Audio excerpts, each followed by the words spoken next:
welcome to this weekend's stakes preview show. Today we're diving into the weekend's biggest stakes races with expert analysis, top picks, and everything you need to know to stay ahead. We've got you covered for this weekend's races. My partner, what's up, Justin, in the house. I love you're representing the I love the hat, by the way. Those are the old hats. I miss those hats. Yes, they are probably the best hat, I would say. They are. We got to get not many back. of them, but yes, I agree. Get them back. Yes, we've talked about that, so that's good. I'm good. I just been working on the miles per hour thing. We're trying. It looks like we've created a new algorithm that's going to predict what the times of each call and race is going to be. Yeah, and we're going to put that on the race simulator. And so I had a 2-hour meeting. A few minutes ago, I just ended it, and I'm pretty excited about the possibilities of it. So hopefully we'll have that, and we'll be able to predict accurately the times of a race. And we're going to bring back past performances and put the times and call times back there as well. And a few other things we're working on too. So some good stuff to come. Excited about what we're doing here with this show. We killed it last week, by the way. You did. And I kind of chimed in and found some stuff along the way. I hadn't handicapped prior. You did. And it seemed to work. Hopefully we can replicate that. Yeah, I mean, Patches won. That was to be expected. You had a $18 horse that hit. We started all off betting quarter horse at Fairgrounds. And I will tell you, Equine Edge is an amazing tool for quarter horse. A lot of people, they do know it, but it's amazing. And, but it was amazing, I think. And we will start tonight, right, at not a quarter horse, but we will talk about Remington Park. Yeah. We've got the fourth race tomorrow. It's a state bred race, Oklahoma breds, $50,000, and it's turf. I think we excel in these types of races because speed is so critical. Let's take a look at the simulator race and see, who's going to have the lead. It looks like maybe even the 7 could get the lead from the outside. The GSR is going up. We know the surge indicator is 10 points or more. And we'll look at the 5 horse, who's going to be your big favorite. Maybe we can beat this horse. But look, the race simulator doesn't even have the 7 horse winning. Yeah. It doesn't even have the 5 horse winning. It has the 4 horse winning. I think you can probably predict that one of those 3 horses is going to win. I think another horse that's going to take some action is the 2. And it did a really nice job winning last time out against similar company, but the win percentage drops. And I don't know about you, Justin. I can't get down with a horse that's dropping 18, 19 points in GSR. No way. Yeah, I think this horse you play in the trifecta is the only way I would use the long shot here. I landed when I looked at this. I thought it was between the 4 and 5, but I think the 7 is a player. But I think both the 4 and 5, I think that one of those horses is going to be able to sit right off to beat the 7. And you have a great GSR on the 4. And so that's where I landed. I thought the 4 was the one that probably could sit. It's dropping in SOR, and it has 5 wins. It really fits here in the state bred group, though, I think. Yeah. But I think the 5, 5's burned a lot of money, so it's but it fits here in this group, but the 7, is going to be out there on the lead. And I just thought the 4, that's where I landed. I thought on top. So, all right. So Justin's on the 4. I think the 5 horse, unfortunately, there's some speed to the outside, and and then of course you've got the other fast horse is the 7 horse. And so I just don't think that it plays well for this 5. And you can see the 5's burn money. Look at the how this horse does when it gets the lead. I don't think it's going to get the lead, and it's burn money big time. So I think trying to beat the 5 is prudent. I think the 7 on the outside seems very, very fast. And look, I don't understand. You have a horse who had rattled off 2 wins easily against 9 other horses, respectively, in each of those races, and then goes on the dirt. And look at the GSR. It drops 11 points, and the horse doesn't run good. And if you look at the last time the horse was on the dirt, it didn't run good. I just think it was a mistake. This horse, it needs to be. It can rate a little bit too, so I think the post position is an advantage. So Justin's going to go with the 4 horse, and I am going to go with the 7. All right. What's up, Tim? Okay, here we go. From the UK, Tim in the house. All right, so the next stakes race is in race 7. number 7. Okay, let's see here. What's up, Art? All right, let's run this race. We have a lot of races to cover, Justin. So we're gonna go fast. Look at this 2-horse. I mean, it's got the lead going into the second call, but it doesn't hold it long at 25-1. But it is the Equinedge long shot. But I like how the 8-horse is tactical, and going to get a really good trip. And the reason I'm going to pick the 8-horse in this race is because the 8 doesn't have to go that fast. It can really just sit a nice trip, and so I think it'll control its how fast it wants to go from that post position. So I'm on the 8-horse.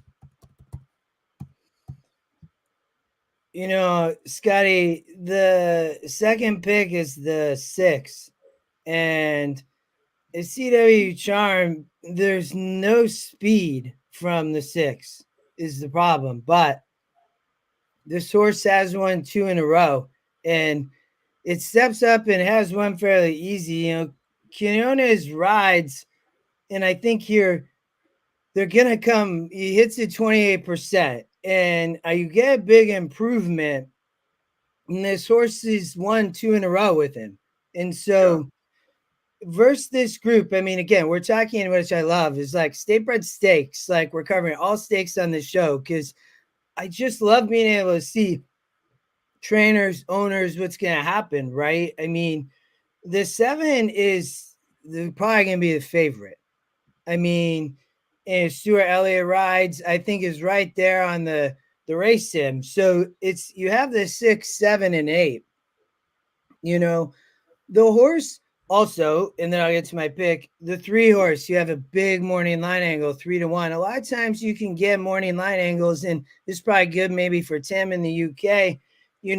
26%, 3-1. What type of value are you going to get on this horse? Because in a horizontal, I was spreading this leg. And I think that there is possibilities, I think, comes from Lone Star, whether he rides Scott Young. I think he has good horses on the turf. And I'm not sure how much money this horse will take, but it's 26%. And so I think that for sure in verticals you could use, doesn't run great on the race sim. So I did use underneath. I put the 6 on top, though.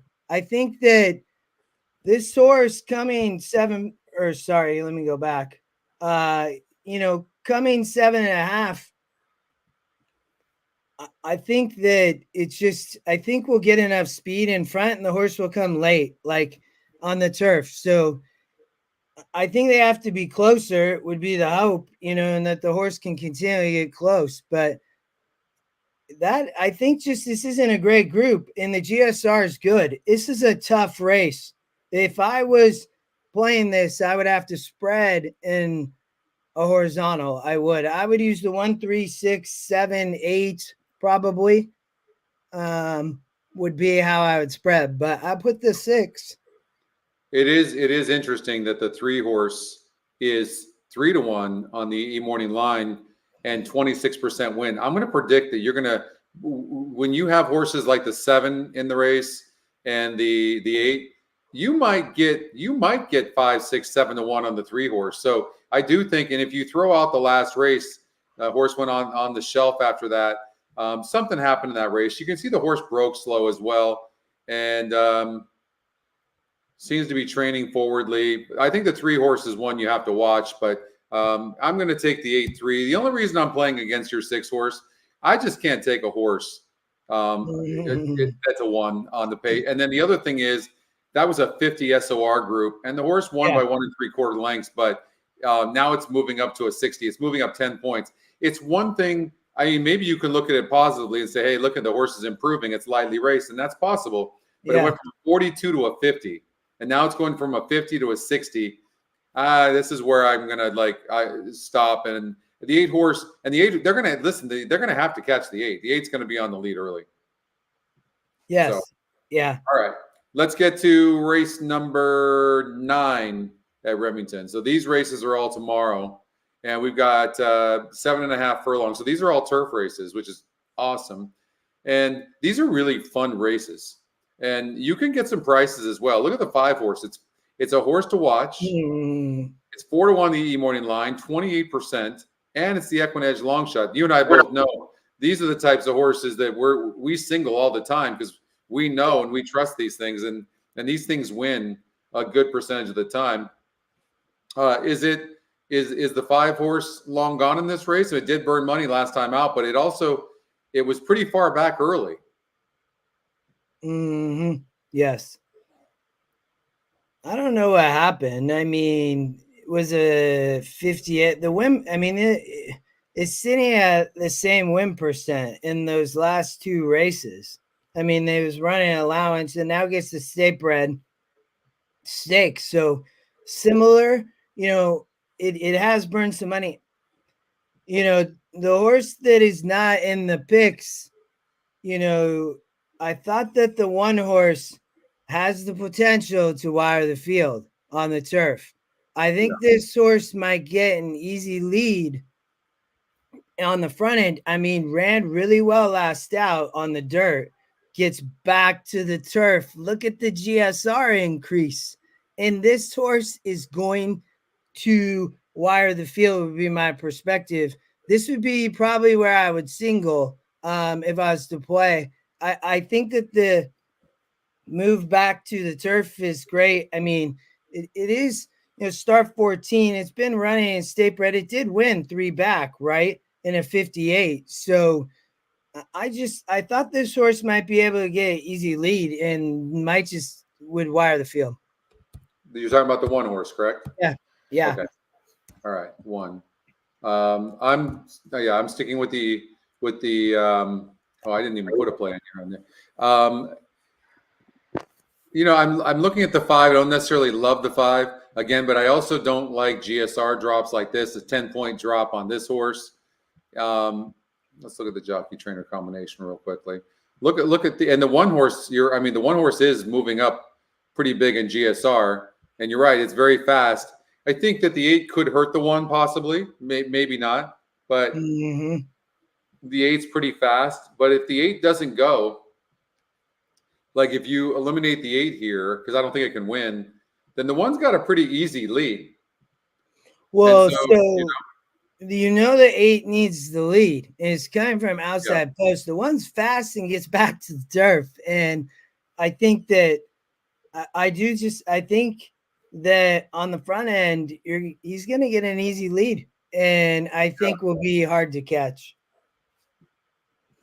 And being inside's dangerous on Remington turf. I think it's such a perfect spot. Thank you, Tim, for that. I appreciate you saying that. I'm actually kind of liking your horse. The 2 horses dropping in GSR, you know what I mean. There's a lot pointing towards your horse. I'm gonna go with the 5 horse. I don't know what happened in the last race. Something clearly happened, but it doesn't look anything like that horse. Look at the horse didn't do good on March 24th, and then came back and ran a couple of good races. I think that maybe the horse broke slow, and it was so far back it didn't like that.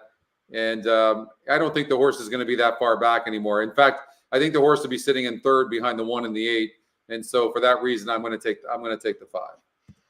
Yeah, I would play. I think I'd play an exacta here, the 1-5 for sure, Scotty, because the 5 has the way I picked it was 1 over 5 over 2 to try to beat the favorite, the 2. I think and we'll move to the next race in a minute. I think it's those, but you could beat the favorite here. Like the 5, I think can improve because that race 3 back at Lone Star was a 58. Like this horse could get over the trouble, and because it's getting back here to Statebred, right? So in a stakes race like this, it's the perfect spot if you're the connections, right? You're like, this is great. So I agree. Okay, that's all we have for Friday. So now we're going to go on to Saturday. Yes. We have a lot of races. We only have one race though. It's a Grade 3 at Belmont, and let's run this race. Here we go. So this is the Noble Damsel Stakes, $180,000. It's for 3 and up, and there's just no speed in here. I mean, absolutely no speed.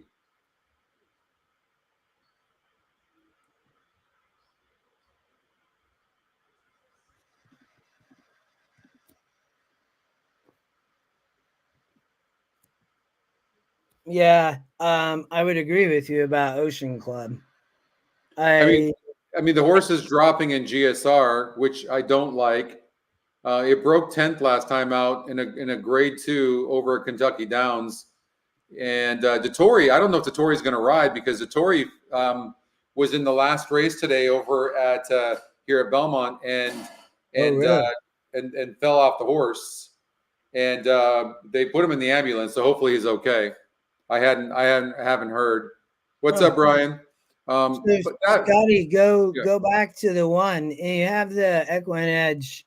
It's a gold badge too. But watch, yep. But go back and then go down to the works. Wow, 4-star work. Yes, so there is a Bruno work from August 25th.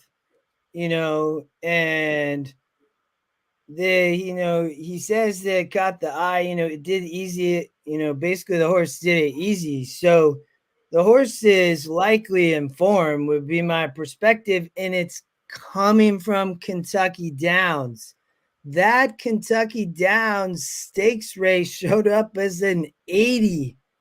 Yeah. And so, and if it didn't, it ran third, right? I mean, it broke bad. It always breaks good, but it broke bad here. And look at one thing that puts things into perspective about how tough that race was in Kentucky Downs is when you look at 70, 74. Look, this horse is running good. Good going into that race. And I know they were Grade 3s, but this horse did not really get much play. So that you're right. I mean, that race was absolutely a very, very tough race. I think the one horse is certainly probably the horse to beat. There's not really a lot of speed in here. The win percentages are all pretty equal. How about this Saffron Moon? Saffron Moon was 36% last time out. Drops in GSR. Faces a little bit tougher. And it's coming off a layoff for Chad Brown. And Cancel is aboard. I'm really surprised that he's won with Cancel. I think they have a decent they're 36% in 25 races. So he'll put him on his good horses, but Manny Franco's not aboard. Manny Franco's on the other Chad Brown horse, Alluring Angel, and who, by the way, has had 4 straight layoff lines. I don't like personally playing horses like this. And now this horse is going from, barely winning an optional, claiming 62.5 to a Grade 3 race. I personally, I like Saffron Moon better for Chad Brown, who's got 3 of them in here, by the way. No, he does. Yeah, there's multiple. He's a sick man. I'll tell you that. I mean, his barn is just you hope to have one of what he has 25 of. So sick. Yeah. You have the other horse. So Breath Away is the 6, has Dylan Davis riding for Christopher Clement. It's the second pick for Scotty. And so it's really closing on the race sim at 8 furlongs. So I always look there. I think, I'm like, can this horse have enough pace? I think it would be my perspective. So you have Ocean Club on the front end and shows up with, the gold badge, and you have this 4-star work, and, Frankie's riding or not. And it's between, to me, I thought the one had a big shot on the front end, and, be curious who rides if Frankie doesn't ride, because he probably should ride. He probably was going to love the mount. I mean, so he did, Jose rode over at Kentucky Downs, but Frankie had a great meet, right? So I thought the 1 was really legit. The GSR does drop. And then I thought the 6 for sure. I thought the Scotty picks had this pretty locked in. I think the 5 could be a question coming off the layoff lines, like you talked about.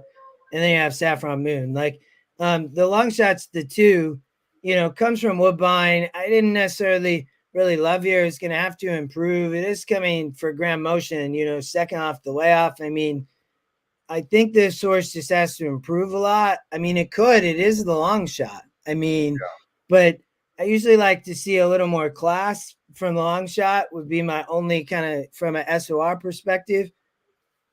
I thought I put the 1 on top, assuming that Frankie rides. So a little bit similar to the pick at Remington Park on the turf. I thought the 1 if could wire the field. I thought was fit before last race at Kentucky Downs. It could come in here and win. And then I had the 6 second, then the 5. So I thought the Scotty picks, the 1 and 6. So you're doing the 6 on top though? No, I put the 1. 1. Okay, 1 6. Yeah. Tim, if Frankie rides tomorrow or rides Saturday, then it just means he's doing fine. I wouldn't even consider it. There's so many things to consider. I don't think you don't want to do that. You don't want to think about that too often. I really do think the 1 holds all the cards here. Ocean Club. I've been, as you've been talking, I've been trying to think about, okay, is there somebody else here that I think is a sleeper? And when I go to the finish here, you got the 1, 5, 6, and 9, and the 8 falls back a little bit. I really, there's something about this 8 horse I like a little bit. But that being said, it beat a 62 group. Here it faced a 68 group, was 28%. It was right there.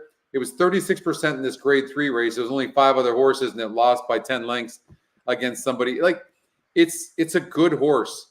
I think one of the things you want to consider when you're looking at this is look at a horse that's in the money. Like, first of all, win is important. So when I look at the 1, it has 4 wins, 3 seconds, and 2/3.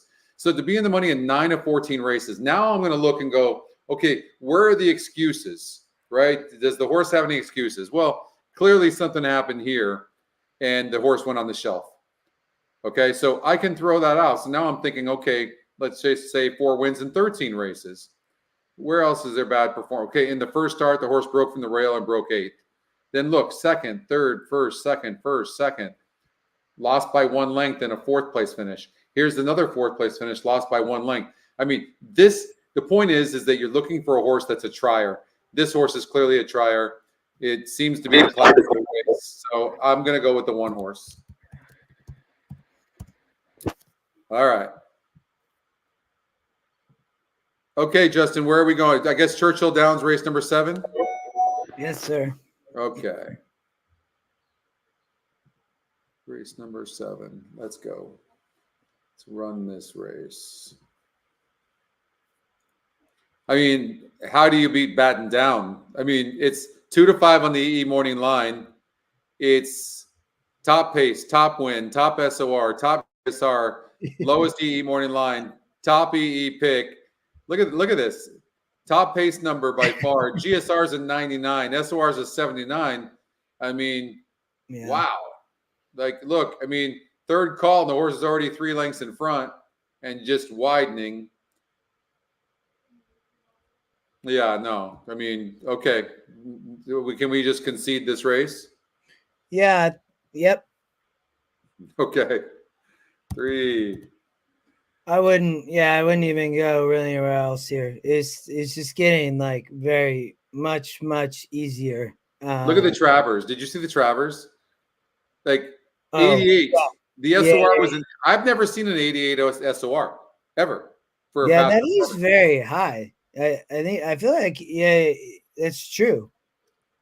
You see that obviously on the GSR side, but that's very high. And a lot of those high numbers, Scotty, are a lot of times in filly races. Like I know that they can show up very high. So, but that's very high for the Travers. Yeah, I mean, this is amazing. First of all, here's a horse that for its best, it needs a lead. And look, you don't have. There's really not much in here. Look, this horse is losing in non-graded stakes races. This horse won an optional claiming $100,000, and then went in the non-graded stakes race and got smoked. It was not bet. Then you've got Mugatu, who's 64 and still losing on the SOR. Real Macho barely got up and won against a 66 group. Here lost against a 60 group. I mean, I think the other horse is the 6, Hades. I'd say 3-6. Yeah, I just did too much a line for the 3. And then similar like you did, I just watched the race sim and I'm like, the Equine Hedge morning line have that horse at 2-5. I'm like, this is, if I was playing there, I didn't really look at, the sequences here. But when I looked at that race, I was like, oh, I would just land on a 5 for sure. Free square. Yeah. All right, race number 8. Let's see what we got. This is the Dogwood Stakes. Did you know the Dogwood is a plant and a flower? Did you know that? No. It's both. If you look that up, can somebody tell me if it's a plant or a flower? I believe it's considered both. It's a tree. Steph. That's your trivia. Steph sitting here. She said that it's a tree. That's what I mean. It's a tree, but it's a flower too. Look that up. It's super confusing. But I'm glad Steph knows her plants though, her trees. Yeah, that's good.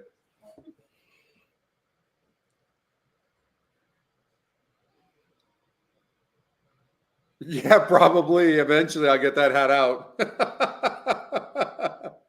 We don't have those hats anymore. We need to get those hats for sure.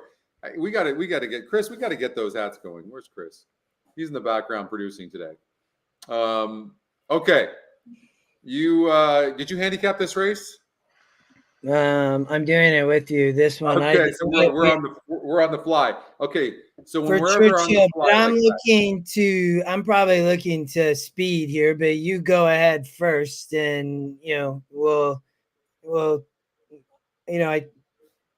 I thought, well, I can go. I think you have the GSR and the SOR on the 5. I think that, the 5 horse, it has 25%, and you have Sias like running on the dirt here. And so I thought that the 5 probably had a shot. This race sim has the 5 winning pretty easily. I do think though, the 4 is the long shots, just kind of wild is the only thing I would say.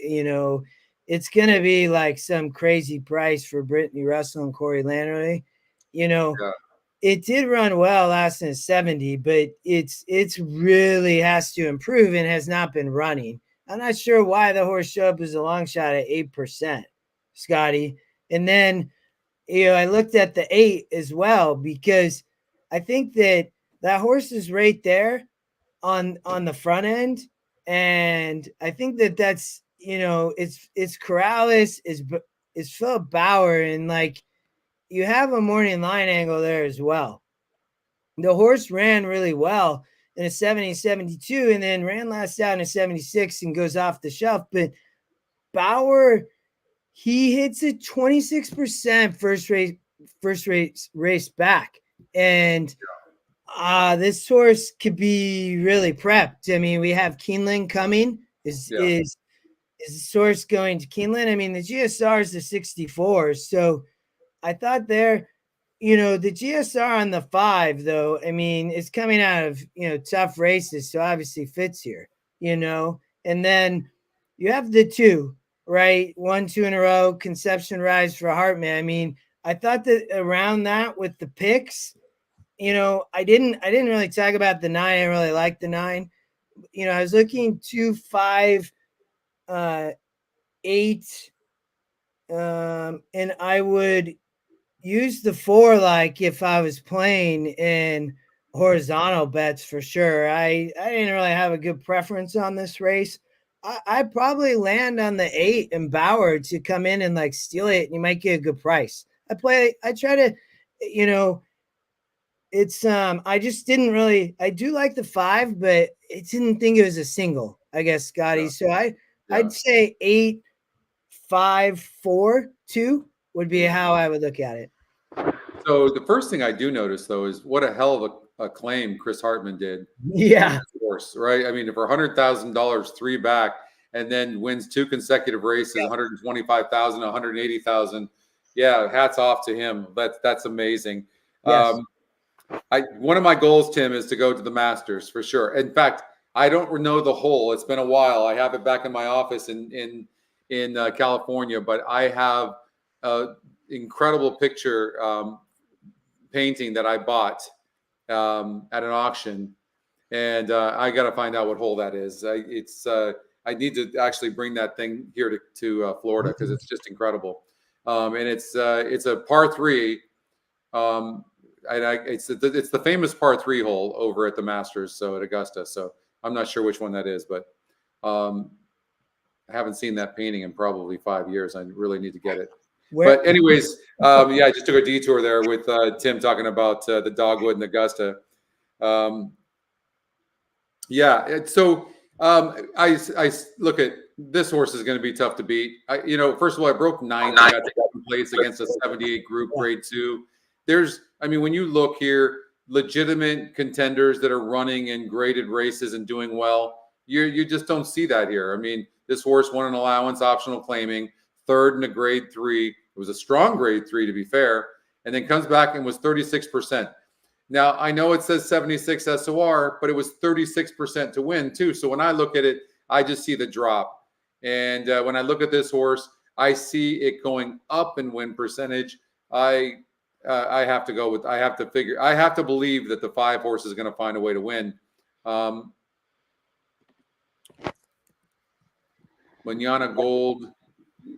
Yeah, I don't think I'm going to overthink this. So I'm going to stick with the 5 horse. Let's see here.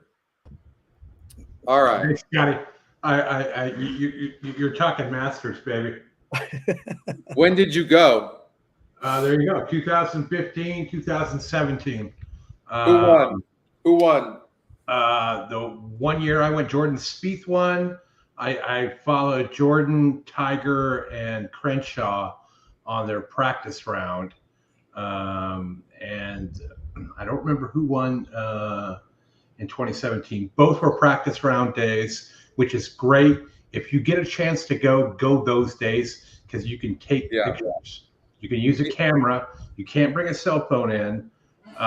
When you go to the men's room, it's a routine, man. They will ask you if you're sitting or standing and tell you where to go. I mean, it's like the military. It could be hole 16, Henry. You could be right, Henry. I will tell you this. I was going to go, I don't know, it was 4 or 5 years ago. And I just remember they have different packages and stuff. All I remember is for one person to go and have like really good accommodations and things like that. I remember the pricing being somewhere between like anywhere from like 7,000 to 12,000 per person. Well, we stayed I went with my dad and my brother, and we stayed in a Holiday Inn in town. They jack everything up those days. All the restaurants have special pricing and everything else. But you can do it affordably. And I would encourage everyone to go to masters.org, masters.com, and sign up. And because the 2 times I went, I hit the lottery one time, my brother hit it another time. And that's the best way to do it, because this ticket in 2015 was $65. Wow. And parking is free, and sandwiches, lunch, beer, and all that for like 4 people is like $30. You know what I remember? I went to an event in Newport Beach. This was maybe a couple of years ago, and I went with my stepfather, and John Daly was there. I mean, that guy is classic. He's everything that you see. the nicest guy, dressed crazy, had a drink in his hand the entire time. Like, one time he had the drink in his left hand and he was hitting the driver with one hand. Like, I mean, Scotty, the Hooters is right there by Augusta. yeah. And Well, Daly is there every year. I've got a pin flag signed by him and a picture with him before that. So always good stuff. But let's get on to the next one. all right, we got race number 9. Let's run this thing. I could talk about John Daly forever. I'm a big fan of John's. He's continued to like play and, you know, like, right? I mean, he still plays on some tour. Chris, right? I know, doesn't he still play on a tour somewhere? No, he's no good anymore. No, but I thought he was still playing. He plays on the senior tour from time to time, and Okay. where he's eligible, which is still It's crazy to even listen. It is crazy for me to think that he is playing on the senior tour because I just remember him being a kid. I mean, that is crazy. Like, where is time going that John Daly is on the senior tour? That's nuts. But I do think it was the senior tour actually that we went to. Yeah, and he also he's still eligible for the British Open, which I think is the last major that he is eligible for. Maybe the PGA as well until he hits. His kid is good too, Tim. You're right. His kid is actually really good. Yeah. Oh, that makes sense. His like, kid is that's super awesome. good. I'm glad to hear that. That's cool. Yeah, he's super. Diet Coke, and cigarettes. Yeah, there's no way he's only got Diet Coke in those drinks. Yeah, there's no way. Okay, Justin, talk to me. Oh, like look at the race sim. It has them all there. I didn't think the 4 had a shot, so I just like tossed it out. But, you know, and then, I mean, you have the 6, the 1, the 2 all up on the front end. I think it's one of them. I didn't really look much at the 5, and then you have the 7, who's, you know, it's the 7, Safi and Gaff, and I'm like, well, but I don't like the GSR, the drop at 7. Like, not versus this group. I'm not getting there. It's 14%, but so I was looking between the 1, 2, 6. They're all there on the race sim. It was kind of hard to decide, but I think I'd probably land on Jefferson Street. The 1, it's the horse to watch. It's the silver. I think, you know, I'm not sure about the speed here, right? But so this horse has got a break and hasn't been on the rail before. It was in the 10-0 and a grade 1. So I'm kind of forgiving. And I'm also forgiving of the Amsterdam where it lost as the favorite in a 74. You know, it was a 5-horse field, but I think here for Mott and Alvarado, I think Bill gonna have it ready. The other horse, so I really struggle. I'm between the 1 and the 2. I think that Valentine Candy and Steve and Torres. So, you know, comes from Charlestown, that's 74, but Steve points to Churchill. That's his meat. It's between them to me. Probably. You know, Justin, when I look at the 1 horse, I do see it going up to 30%. But look, 7/8, which is 7 furlongs, 7 furlongs, 7 furlongs, 7 furlongs. Yeah. 4 times at 7 furlongs, only earned $35,000. Of this horse's $197,000 and draws the rail. I can't use the 1. I cannot use it. I don't see it. And then the 2 horse is going to be next to the 1, and it just barely got up last time out. And you know, you got to get a perfect trip. So you know, it did win that $500,000 race, and it has 6 wins and 12 tries, no doubt about it. But I'm looking at a horse on the outside. And I'll land on the 2s, just so you know. That's where I think that, to your point, there's too much risk on the 1. I think Steve's going to have the 2 ready, and I think this is where he was planning to come. But so keep going. Well, I look at, there seems to be a lot of upside here with this Illuminaire. I remember, I mean, they were really talking up this horse. And look at this horse going into its first stakes race, you know, it off of a layoff. Pletcher is like 24%, 20% off the layoff. That's not a big deal. And looks like the horse is training pretty good. And going to be sitting a perfect trip. You can see here at the first call. if the horse wants, it can even have the lead. But it doesn't. But it doesn't need the lead. And I like that. Oh, I'm getting some reverb back here. That was weird. Okay, so yeah, no, I'm gonna be on the 6 horse to win this race and sit off of the 1 and the 2, and win this race. Normally, I don't like taking horses in stakes races that aren't proven, but I'm gonna guess that this horse is probably something very special. And yeah, and they may be. I mean, to the same point. I mean, they're probably go from here to Keeneland would be my thoughts on the 6. I think it's a great angle, Scotty. It really is between the 1, 2, and 6, right? So it's like find who you like, in my opinion. But to your point of the 6, lightly raced, this could easily beat this group on the improve, right, and just be continually getting better. So yeah. Here's the other thing too. It's 7-5 on the EE morning line as well. That could partly be because of Pletcher. But you're right, though. I mean, they're going to go straight from Churchill Downs, and they're going to go straight to Keeneland in a month from now. That's what they're going to do, right? Mm-hmm. What, 2 weeks? 3 weeks? Yeah. All right. So I'm on the 6 horse. Let's get to the next.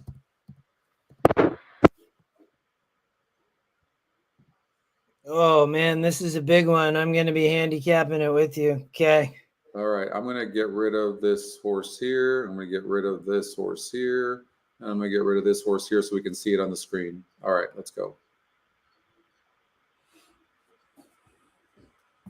Yeah, Bill, you know what? I remember tweeting some stuff out when I was at that tournament. I think that's what you're talking about. Yeah. All right, so there does seem to be some speed in here. Yeah. And when I think you could get a price in this race. There's a lot of horses. Yeah, man. What's up, Anthony?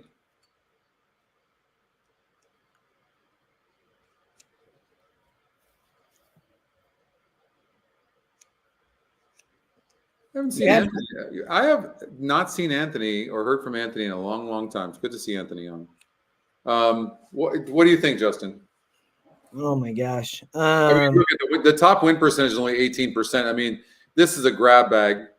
This horse is going to be most likely the 12 horse is going to be your favorite.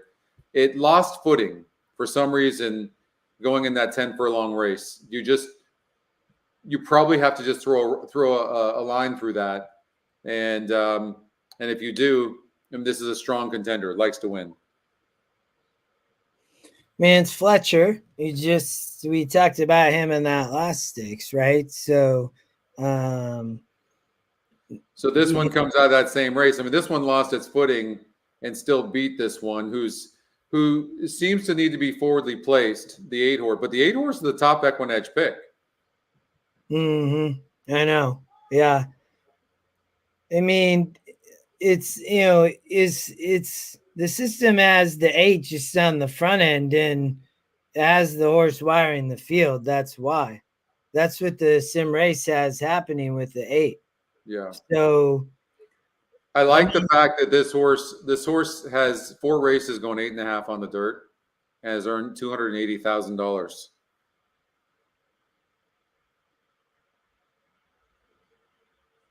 Oh, you haven't been doing many ponies, huh? It's been good golf. Good. Right on. Well, speaking of pick sixes, though, they're bringing the pick 6 back at Santa Anita in the winter meet. So I'm super excited about that. What's up, Brandon? Man, we're working on that now. Chris, where do we stand? Have we done anything? Are we getting closer to the merchandise at all for the swag? Yes, you need to get with Oldie. We have some financial stuff we need to get squared away. Okay. We need to get Equinedge shirts. We're going to be live at Keeneland, folks, second weekend for the big contest. Justin, Oldie, and I will be live doing the show on Saturday from Keeneland. look for that coming soon to your inbox. Thank you, Chris. This is a really wide open race. Justin, I can tell you personally, I'm not really a big fan of this 8. I won 8.5 here, 2 back, and then it went to Mark Glatt, and then it's back to Grant Forster. I don't think so. I don't know. And the 12 horse certainly deserves a big look as well. And it lost its footing last time out. I think I'm more leaning towards the 12 horse running a really good race. I don't like the post though. This race is a crazy race. Yeah, I mean, if you don't like it, so one of the things you can do, watch, we'll go like this. Who are the horses that are going to be, closest to the 8? And what about this 4 horse? It's the Equinedge long shot, Little Jamie. I keep looking at that horse, man. I'm like, oh my gosh. Right. I mean, I'm just looking at this. I mean, she's at start 11, right? And many of these have raced less, like the 10, the 8's raced 8 times, but the 12 only raced 6 times and has 3 wins. The 5 raced 4 times, has 2 wins, right? You have, then the 2 raced 12 times, but the 4 horse has been racing for Medina and then Gaff rides. And Scotty, when I kept looking, I was like, okay, so let me look at these races. And, was on the lead last out, but then I go to the 2 races before and it's a 64 and then a 74. Yeah. And I was like, whoa. And, 6 horse and an 8 horse field. So this is a much bigger field, but did a race really good at Indiana in that grade 3, and now gets back to just a stakes race. So is getting, is still 13%, so I'm like, okay, what type of trip? I mean, this horse is going to be up near the lead, and that's where it raced really well there. So can it sit close to the pace off of whatever is there? So, and then I'm like, okay, what else? So I'm like, the 10, you could really improve. Yes. William Morey Corrales. He's a great jock. Talk a lot about him. He's, versus, especially in Kentucky, this horse, I guess, what do we know about the 10, Scotty, of coming from Ellis? Like, who is she? How good is she? She won by 11 on the lead. She also kind of sat off in a 46. So, yeah, I was like, man, and you're going to get a big price. But you got to remember too, like she got the lead. She got an easy lead, and there's a lot of speed in here. Yes. So, she's 12-1 on the morning line. You know what I'm thinking? I'm thinking there's so much speed in here. I'm really looking for the horses that are going to close. I hate the fact that the 12 horse is so wide, but this race is setting up for the 12 horse.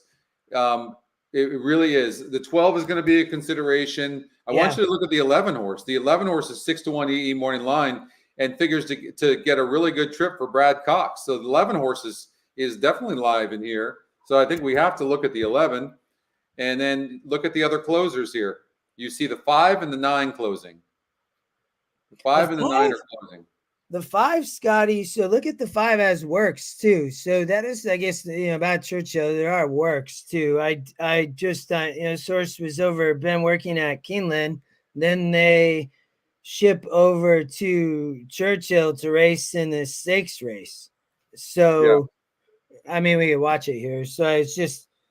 So Neon Icon is on the outside in this workout. You can, and you can see this work is at Keeneland.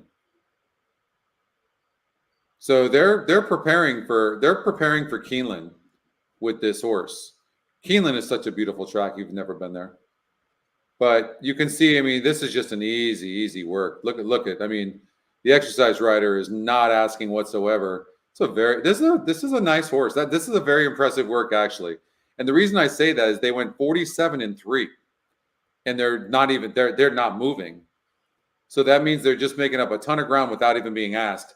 That's a pretty impressive workout right there, honestly. And 3-star works 3 in a row. So this horse, I mean, look at George Arnold thought so much of this horse that it goes to this grade 3 and then a grade 1 in the Alabama. Now, it didn't run good in the Alabama, no doubt about it. But This is a much, much easier group, and the horse is going to save ground on the inside. I think this 5 horse is an absolute major player in the race. And the only other one I think it's important to look at is the 9. I don't like what I saw with this horse in the last couple of races, but look what it did. But you got to remember, though, this was against 2-year-olds. It's been on the layoff. And a lot of times, of course, Todd Pletcher is always pushing for these 2-year-olds, right? He's pushing for that. And then by the time they become 3 or 4, there's just not much left of them. I need to, and here's when you know that they're not happy with the horse. Is they after all these races, 6 races, and then they go to the 7th race and they add blinkers. Right? So obviously that's like Todd going, hey, we need to really look at this horse and do something. And then what does he do? He comes back after this long layoff and he puts a jockey where he's 0 for 4 with this jockey. So I'm going to pass on the 9. I think the 5, 11, or 12 wins this race. That's I'm going to go with the 5. I'm going to try to beat all the speed horses. The only reason I'm not putting the 12 on top is because of that post, but that 12 could absolutely win. And I think the 11 horse, and you might even get a price on the 11.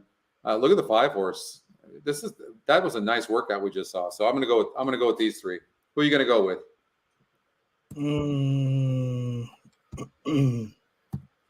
I think the Cox is the player in the 11, and then the 12, like you talked about with Fletcher. I think the 5 might be more underneath. I do think we're on a really good race, but I put probably underneath Scotty. Okay. And then I talked about the 10, but I think there's too much speed. To be honest, I think going to play Tyler Gaff in the long shot on the 4. I would definitely use that horse in like a tournament play. I think you get a good price, but I would have 4, 12, 11. Okay, we got to move on because Chris is saying we got to hurry. All right, here we go. Let's go to race number. Okay, so now we got to go to a different. Where are we going now? What track are we going to? Parx. We're going to Gulfstream Park. Gulfstream. Yeah, let's go to Gulfstream. All right, yes. Cool. All right, okay. Gulfstream Park. They have great stakes. They're small. They're. You know what though? I'm not going to be surprised. It poured. I mean, poured here. It's supposed to rain over the next week. I'm just not going to be surprised if this race is taken off the turf. So that's my only hesitation. Okay. Well, so you have the 1, 7, and 8 that don't have a shot on the turf, in my opinion. Are they going to run on the dirt? Well, the 7's not. So are all the stakes races on the, what about the 9th race? That's not on the, do you want to just go to the 9th? Yeah, that's fine. We can do that. Yeah. Let's just do that because there's a likelihood they're taking these races off the turf. Yeah. No, just so we can keep the show for everybody watching to get through them all, because we have all Parx too. So yeah, we have a lot of Parx has got really great racing on Saturday, huh? Yes. Yeah. Cool. Yeah, it might be their closing day. I see Chris left for a second, and people in the chat might know it's coming up, or it might be it. It's their biggest day. So all right, I think we can throw out the 1. The 3 horse just broke its maiden against a much easier group. I think that this is a little ambitious to barely win a maiden race, and then you're going in here. And the 5 horse, the first time starter for a 3% trainer, the workouts look good, but I think it's pretty ambitious. It's not likely. Okay, so it leaves us with these 5 horses that are contending most likely to win this race. And let's look at the 2 horse. So the 2 horse was 65% to win last time out, and it still didn't win. And Zayas is aboard. Zayas is aboard for the last race too. This was a pretty nice win here against Statebreds. So now is facing open company for David Fox, and did win by. The GSR goes up, Scotty. So, it does. Good catch. The GSR does go up. And could improve. Really did well last out on the lead, right? So, I think the 4 in the speed on the dirt. So it's tough, right? I think the 8 will be okay. But yeah, the 4, because being an outside post going one turn can be tough, but I think the 8 will be fine. But that would be the concern versus the 8. But yeah, the 4 with the speed could be dangerous. I think the 6 might be good. I want to show you something that's pretty cool. If you're just new with Equine Edge, if you're not, you've seen this before. But if you look at this race 2 back on the turf, look at the GSR drop from 70 to 54. The win percentage drops from 37% to 16%, and the SOR drops from 56 and goes up from 56 to 68. Everything's going in the wrong direction. Of course, the horse went off at 14-1 and didn't run. Then in the very next race, goes from a 68 SOR to a 62 SOR, so down, easier competition. The win percentage actually went down, which surprises me, but it did go down, so the win percentage didn't pick that up. But the GSR, look at that, 33-point increase in the GSR. That's insane. I put the 6 on top, so I'll let you keep going. But that was my crazy phrasey, Scotty. I mean, Delgado Rojas, they hit 28%. Like, this is a great stakes race for the connections. I don't know, it's Leah Farms out, but it looks like this horse is the goods here, man. I mean, yeah. I think that we'll be able to probably just sit right off the speed and should be fine. I think the 4 is a player. And then the 8 was the only other one. I didn't necessarily like the 7. Jaramillo going to ride for Patrick Bencombe, but I think, I don't know. I mean, maybe Jaramillo, he's rode 2 in a row and just hasn't got there. So I'm like, well, I think I'm going away. Like, I mean, but does show up as the second pick, but I put the 6 on top.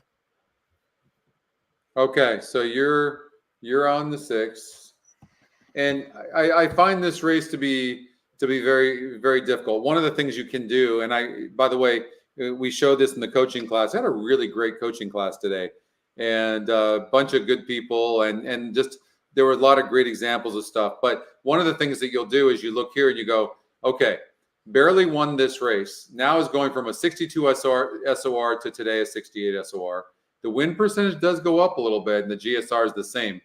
So the way I look at this, you're supposed to expect a similar effort, or maybe even to regress a little bit because it's facing tougher competition. I had a note on this horse here in its first start. Terrible post. It had the 10 post. It had a bad break. Watch next. And I didn't bet it the next time out because I wasn't following it. And the horse ended up winning at 8-1. Now look at it. It goes from a 15% win to 31% win, facing similar. The GSR drops a little bit, but I don't think it'll matter. Especially in this one turn mile. Now, normally I'm not going for post positions wide. The inside posts on the one turn dirt races really do well, like the 1 and 2 post. So you want to look at a horse like the 2 horse. This 2 horse can rate. I don't know what its upside is, but I can tell you in its very first start, it's amazing. Right?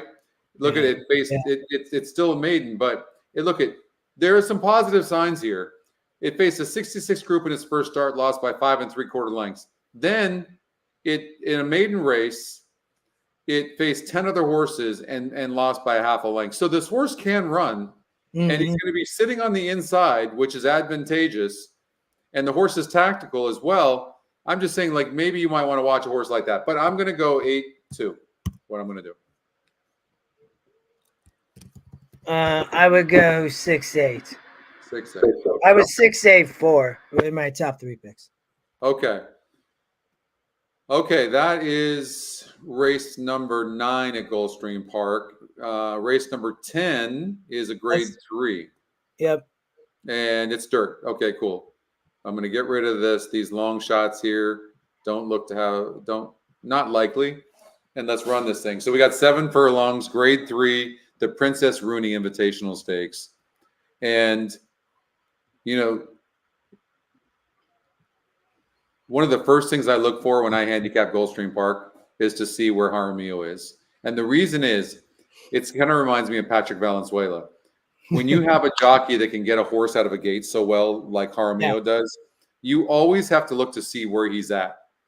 He really is underrated. 16% in the colony. That's a pretty tough colony. Jaramillo is really tough. So I want to always going to go here and see. And he's on the 10, who's 3-2, 30%. And let's see. So the 10 horse. So you got the one who's fast, okay, but draws the rail. Not really a great breaker. Yeah, I know. And a 10% jockey. Okay. So, and then you look at the 6 horse, and the 6 horse won. And what I do, Justin, I look to see the break. Yes, that's important. But look to see at the first call. And when you look, only one time was this horse on the lead. Here's my point. The point is, and again, now we're talking a wide post again. But look, there's a chance that Jaramillo is so good out of that gate that he's actually going to get a 10 on the lead. Yeah, Best Dream, she's no joke, man. I mean, she's won 4 in a row, Scotty, and those were much. And she can rate too. Yeah, it's she's been beating better than this, is my point. No, too. I know. Yeah, like she's just faster, right? So he gets her out, she's gone. Any type of issue, she's in trouble in that post. That's the biggest risk to her, in my opinion. So that's that. If I handicap this, I agree with everything you said. So can you beat her from that perspective, right? But she's got to get out, and she's faced better. If you look at the 4 of the long shot, so I looked a lot at Mary Quite Contrary. So she's been facing way tougher, right? Running at Gulfstream, running at Keeneland. Running at 7 furlongs 3 times and has not won, but, is also in a much better post, Scotty. So, is she going to get a good trip? You have Zaya's riding, and look at all those 7 furlongs races back. I know that we talk about that sometimes. You want to know form now. So here's so you look at her, and she ran really well here. So then I'm like, well, what happened? Well, you went to New York, but then you came back to Gulfstream, and you didn't win in 76 and 74. So you are getting easier. Those were grade 3s and grade 2s.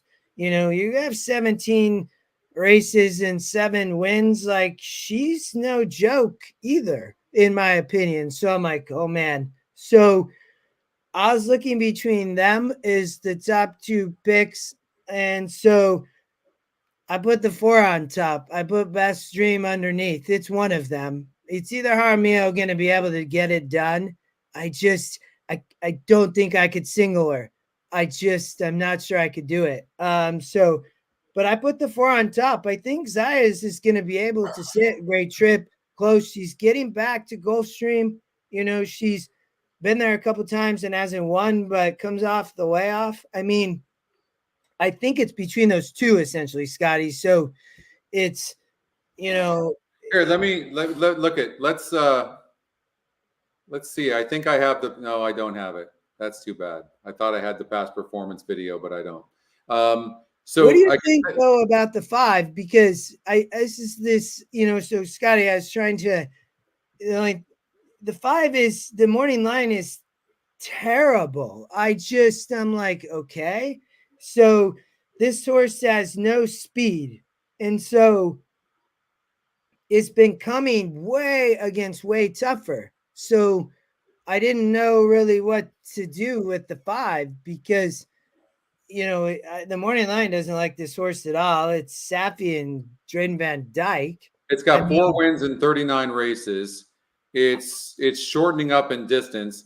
You do not come from that far back and win races here. There's no way. I don't see it, man. But I was like, how's the morning line 8-5? I mean, so I just look at the EE morning line's 5-1, and the horse is 9% to win. There is so much against this 5 horse winning this race. I think the only horse. I think this is a 2-horse race. I think it's between the 10 and the 4. And the only reason why I have a little bit of hesitation on the 4 is because of that post position. That is it. Where last time the Beth Stream, the 10 horse, had the 4 post, and Mary Quite Contrary had the 5 post. Now, in that race, but Beth Stream had an easy lead, but Mary Quite Contrary was only 3 lengths back at the stretch. 3 lengths back at the second call. And Mary Quite Contrary has 7 wins and has been in the money in 14 of 17 races. So she's no joke. She really isn't. But she's more likely for the exotics. For me, 10-4. But 4 could win. But 10-4. Good buddy.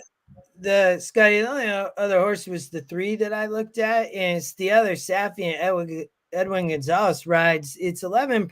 The GSR is great, right? But my only reason for mentioning this horse is underneath in a vertical, for sure using your trifecta. I thought, might hit the board, so I really landed. It was like, I could probably play, I want to beat the 5 all day. So, I think getting the 5 out of there in a try would be the 3 underneath in the try. But it's the 10 and 4, like it's between those two in an exacta, so. Yeah. You know what I thought? It was interesting to me that Jaramillo was on the 10, is on the 10 horse, stayed on the 10. When I look at on paper, I look at this 3 horse.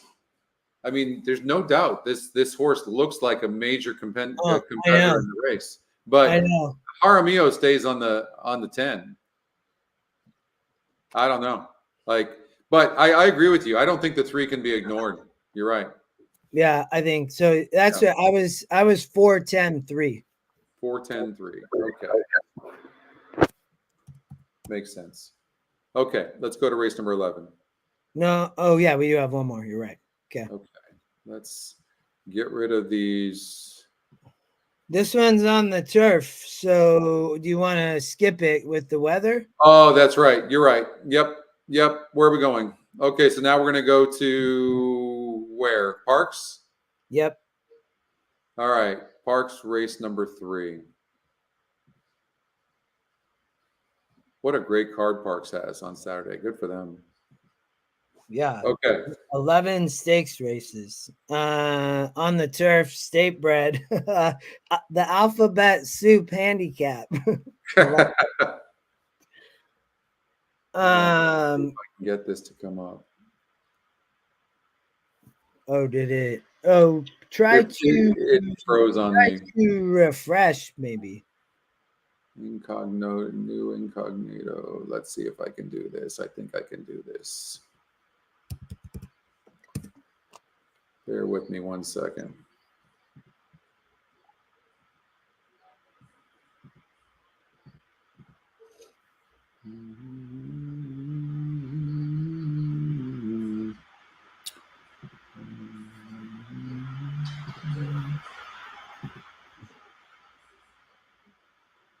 All right, here we go. Okay. Let's run this race. The alphabet soup. Of course, these are Pennsylvania breds. Yeah. And you've got 4 horses that are dropping in GSR. A lot of times with these state bred races, you get a lot of good horses that are going on a different surface, and they might do well, they might not do well. I actually, this is a race I actually did handicap, if I remember correctly. Yeah, I did. I really like the 7 horse CRISPR, who's going to come. That's my top pick. I'm with you. Okay. Keep going. Well, let's talk about it, but keep going. That's good though. We'll see. Yeah. Well, I just look. The 2 horse is a horse to watch. Yeah. It's dropping. Come on, it's dropping. I can't take it. It's dropping 21 points in GSR. Yeah, and the thing I would say is that probably will run a great race, but I don't think can win. And yeah, keep going. Well, in the 7, it has multiple wins at these conditions, meaning the distance and the surface. Yeah. And here's the other thing. I know the EE morning line 6-1, but I looked at the past races on when I clicked on these past races here. I have that ability to do that right now. I'm testing it, and the EE morning line never likes this horse for whatever reason. That's good to know. That's good to know. Okay. It doesn't ever like this horse. The 8 horse is dropping in GSR, but also has some class. So all the major contenders that you would want is like the 10 horse.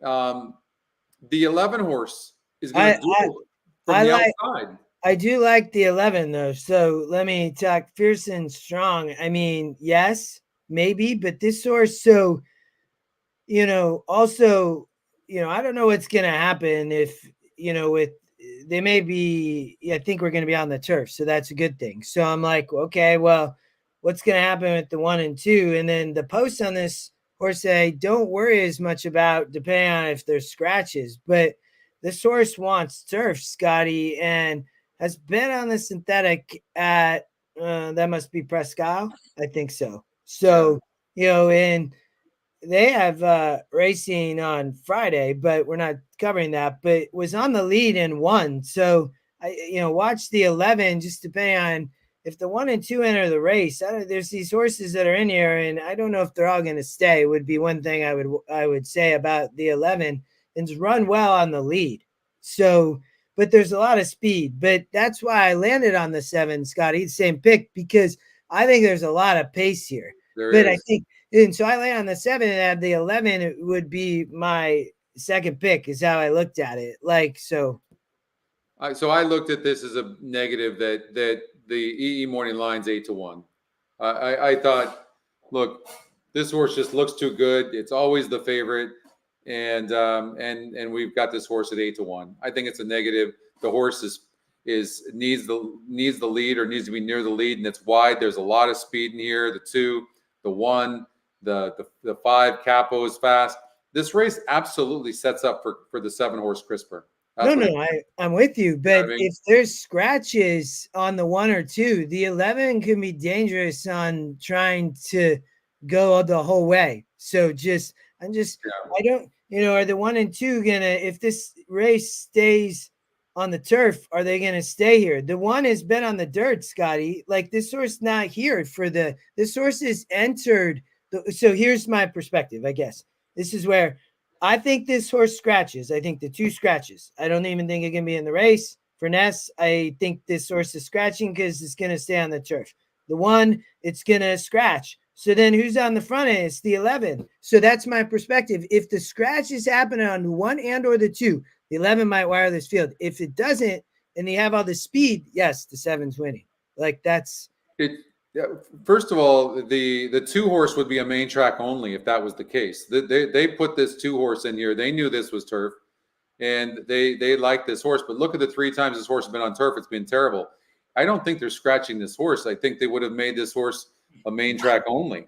Why are they? I don't. Well, I guess we'll see. Well, because these horses they don't normally get an opportunity to run for this kind of money, and so now they're getting an opportunity in the state bred races here.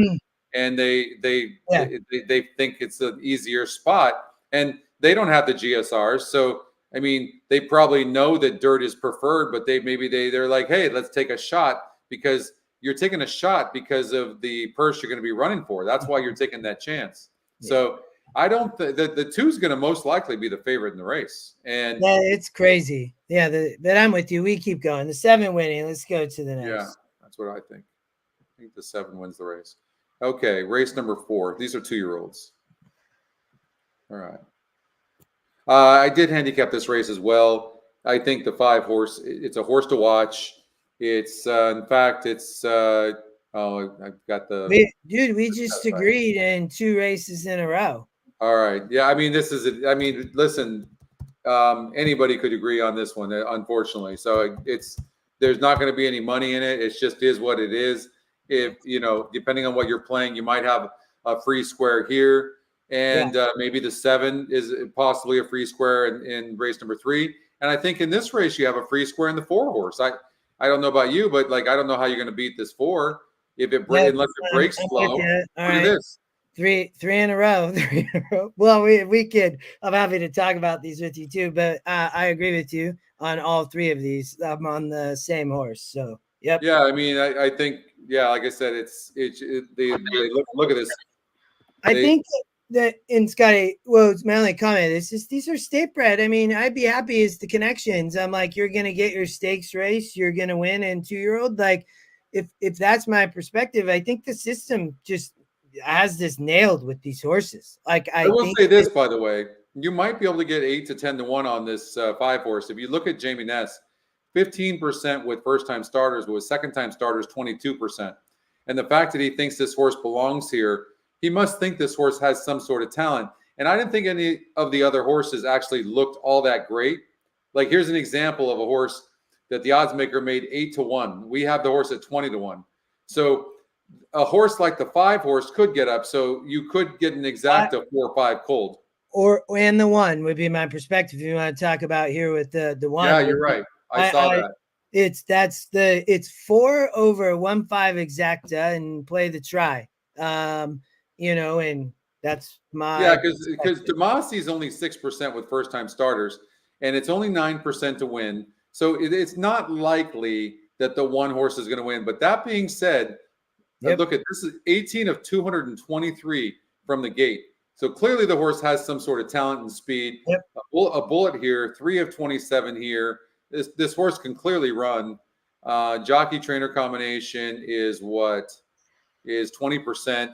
So I have a feeling that I think I personally like the 4 is a single of the 5 to get second and the 1 maybe to get third. Cold try. All right. Do you want to go back to talking thing about race 4? Oh, race 4 was the 5. Yes, that's okay. All right, so let's go to race number 6. That's another stakes race. Okay, I didn't do this one. Let's see here. Let's run this.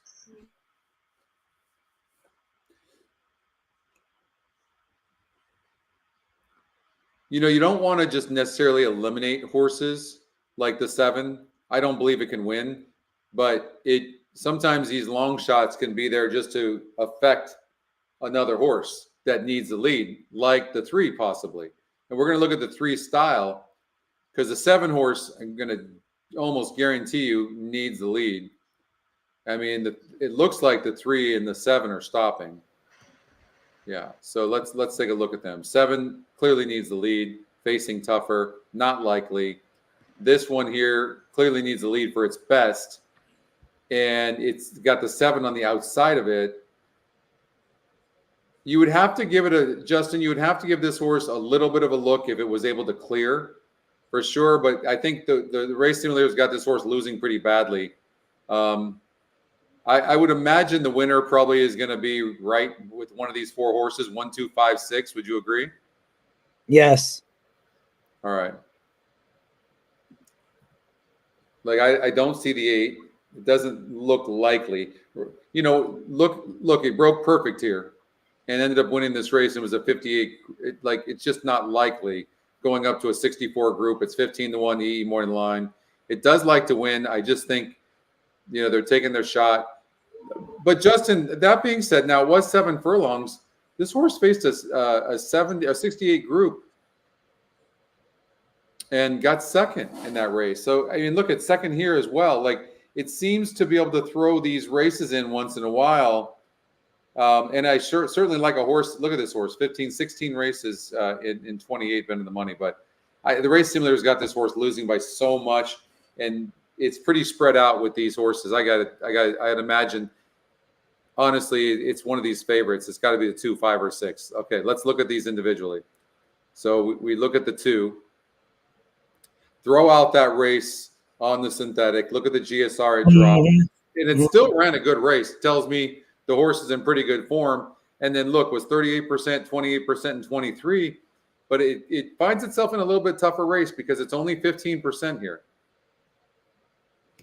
Yeah, I mean, I thought that the 2 had a look. I mean, to your point, you can toss the last out at Prescal for sure. So, I mean, it was the favorite. Again, we're still talking state bred. So the source, was racing in 1 state bred and a 62. So they have a pretty good SORs. I mean, here, these show up like fairly, I think, good for this group, and going to improve, has 6 wins, 16 tries. I think that she for sure has a look. So, Scotty, look at the 6. So I think they're going 2 churns. This horse, it has a really low number, and so it's a 1. And so I'm like, well, but it's taking a big drop. and is the big favorite. And she's been facing open company. She did win easy last out in a 68. So I mean, Lascano riding for Robert Reed, you know, I know he's big like on the circuit just from his name perspective. I see him have horses and everything. So I was like struggling what to do here. I don't, is this horse just, it wins the race sim that easy, right? And is just much better than this group. And then I think you talked about the 2, and then you have Confirmed Star, the 5, which is also a Reed horse. So, you know, it's, you know, from the pace perspective, is the 6 just going to be closer? Was my Lascano gets off the 5 to ride the 6. So, you know, I land on the 6. I don't really love the pace number, I'll tell you, but I think I'm just saying this horse is better than these and might sit closer. I'm not worried about the pace number, I guess, versus this group. I mean, I didn't know it's between those 3, but I land on the 6. Yeah. Yeah, I don't like that one pace number either. But when you look at this horse, look, the only poor performances, I and know. I don't like here it's squeezed and steady at the start, going 7 furlongs against a grade 2 group of 4 and older at 5%, only lost by 4.5 lengths, breaking 10th. It's not the best breaker in the world.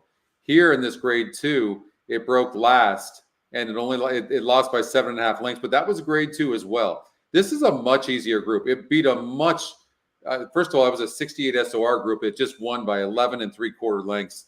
But it really wasn't that far back. That all being said, if you look at the SOR. But Scotty, that on the 6, so that's the thing. I appreciate you actually mentioning that. So that's the first time Lascano rode too. So if you look at last out, so he had her a lot closer, Scotty, in a 68, which is tougher than this. That's where I struggled with the 1 pace number. I land on the 6 because I said I'm not gonna worry about him. We'll use the race sim versus the pace number, and just he's coming versus way tougher. And I think Lascano just will have her closer. But we'll see. I guess was my. No, it's easy. Remember, we always talk about this, Justin, and that is when you have such an advantage in the SOR, that'll move you up in pace. And so, right. Yeah. So if you even look at the third call here, look at the third call, the projected simulator has the 6 horse only a length and a half behind. No, the 6 is way too classy for these horses. The 5 horse is a decent. I think the simulator has it right. I think the race is 6-5-2. All right, let's keep going. All right. So that's 4 in a row. Well, I don't think the next ones will start to land on the same, but that is funny, 4 in a row. Well, I think it's pretty easy. There's some chalk there, and I think it's some chalk. I don't think it's chalk you even try to beat. Honestly, it doesn't seem like it to me. It seems pretty legitimate. I would just be fine to like watch it and be fine to bet $20 pick 3 or something, you know what I mean, or pick 4, you know what I mean? It's like, no, whatever. For sure. For sure. It's you know, that's when I looked at them. Now we get out of state bred though, but that's a good state bred card. I think that overall, like a lot of the favorites, you know, is what I saw. So. Well, I look at this 9 horse we have at 2-5, 54% to win. Top GSR. Next is just such a nice horse. Wow. I mean, I'm really surprised she ends up here. Like, it's a grade 3, I guess, you know, take the 120,000 and run, I guess. I don't know. Like, I mean, she won by 22 times last time out at 10 cents on the dollar. She's like, wow. I mean, the Dam won only $140,000. I mean, it was racing at Charlestown at 24 races. Like, wow. I mean, just it's amazing how that happens. You just never know. But Next is in amazing form right now. She's rattled off 6 straight races in a row, and against older horses. And she's 6 years old now, and she's in the best form of her life. She's a solid horse. Like, you know, she's the only thing missing on it. Look at this horse. You could have got her for $50,000. I know. Yeah. Mm-hmm. And but you know, and she can rate too. I mean, How are you supposed to pick anybody over her? Look at this. How is this horse supposed to that was next? the only other horse, I think, Scotty. If this is the only other horse, you turn the page and call it a day. I mean, come on. Like, look at this. Yeah. How is this horse even 5-1 on the EE morning line? Like, look at this. Okay, now watch. Come on. I mean, yeah, no. I come on. Like, listen, next loses if something's wrong with her. If she has some sort of physical issue, that's the only way she loses. Yeah, no, it's I'm with you. I think that, but I think underneath I'd use the 1 and 2. So that I guess that would be my perspective. Yeah. All right, Justin. But that's 5 in a row, I think, actually. It soon will. I know it's coming. We won't keep. That's fun. All right. So race number 9. So this is the Parx Dirt Mile Stakes. They've got some awesome racing. Mm-hmm. Yeah. Really, it's really neat. So Film Star is 8-5 on the Equinedge morning line. I find that very interesting. Yes. And right. I mean, and 24% to win. The 3. Look at the 7's going to get most likely over bet, but we'll see. Let's look at this in the third call. I mean, there's just a line of them. I think we can throw out the 6 horse, right? Who needs the lead? Yes. Yeah. And there's so much speed in here. So I think we could throw out easily. We could throw out both the 1 and the 6. I think you can toss the 2 as well if you want to look at the 2. Yeah, class wise, it doesn't look like. I mean, this horse needs to be near the lead for its best. I think class wise, they might even get scratched because they're not even calling a jockey on this horse. So I agree with you. So you're looking here, and all right, let's look at the 3 first. Let's do that. So very consistent. This horse is doing very well right now. We just talked about Cowan's claiming horses. So Cowan's claim next, Scotty. I mean, in the last race, look, he claimed this horse for $80,000. No, I mean, that's what I mean. Like, this is the guy. I mean, it's like he's sick. I mean, and so it's crazy. But keep going. Well, I mean, look. I mean, first off, the claim, he doesn't claim many. First race back is 26%. And then he doesn't really do well first immediately off the claim. It usually takes him a little bit. Look at second race back, 33%. I mean, he's just such a good trainer. Morales has been aboard for both races. Lost last time out against a 74 group over at Ellis Park. Was 6 wide. It didn't look like the horse had the best trip. Had to circle around 9 other horses. This is a decent animal who's 35% to win. And the race simulator actually has the horse winning. Repo Rocks. This horse looks a little bit cheap to me. There's a few things going that way. It's going from 42%. Right? You don't like the horse? No. It's interesting. It is Ness, but I'm like in Silvera, it's 6%. I actually land on the 3, just so you know. I thought that the 3, I think Cowan's another great claim. He probably daily double, I guess, from next. So to be honest, I thought that 74 came out Ellis, and he was ready to go. I mean, this horse hits the board, 15 times, 22 tries. Film Star, I think, is legit. That's who I had. I'm trying to beat the 7. I like the 3, the 8, and then I put the 7. Probably going to run an okay race. But, Linda Rice, I rad on the 8. I mean, one last out in the 68, it won easy. It fits here, I guess. But we'll have to improve. But I land on the 3. You get a good morning line. I hope we get everywhere close to 6-1. By the way, I'm with you. First of all, look. The horse is going from 15% win to 35% win. Yes. Okay. Yes. And it's 5-2 on the EE morning line. This horse is 8-5 on the morning line because the job of this is to predict who's going to be what the job of the morning line, whether it's the odds makers morning line or the EE morning line, is predict what a horse is going to go off at. Well, you've got Irad Ortiz aboard who won over at Saratoga. and faced 3 other horses, was 49% to win. I can't get down with this horse. This horse is going to get overbet. That's what I think. And the 3 horse is going to sit a perfect trip, has tactical speed. We're agree again. I love it. Yeah. I love the claim though. It's very like we were just talking about that. Like he claimed next, he drops in here and you get this hopefully great price. Like I'm very curious to see what happens here on Saturday, Chris. We'll be covering this on the stretch run. So let's go. Also, look, I think the 7 gets overbet. And let me tell you why. You know what I don't like? You're running pretty decent in grade 3s and grade 2 races, okay? You end up in a non-graded stakes race. You're running in these races, and when you drop in here, your win percentage doesn't go up. I don't like that.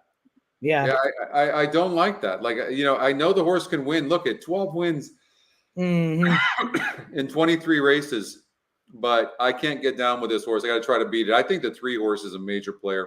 I think 3 horse wins this race. All right. Race 10. Race number 10. I cut it's the Turf Monster. I love the name. We talked about the alphabet soup a little bit ago, but so let's see. 1 second. Hold up, Justin. Let me. I see. You got it. Get us back. Parx, race number 10. It never did update here. Let me see. No, I can see it. Here we go. Yeah. Oh, here we go. Okay. So I mean, what are you gonna do? So here, I cut the 1, 2, 4, 9. I don't know if you want to look at those. Yeah. That's who I cut. Let you. You cut the 4 as well? I did. But, well, let's run this just because it's 17%. Why did I cut?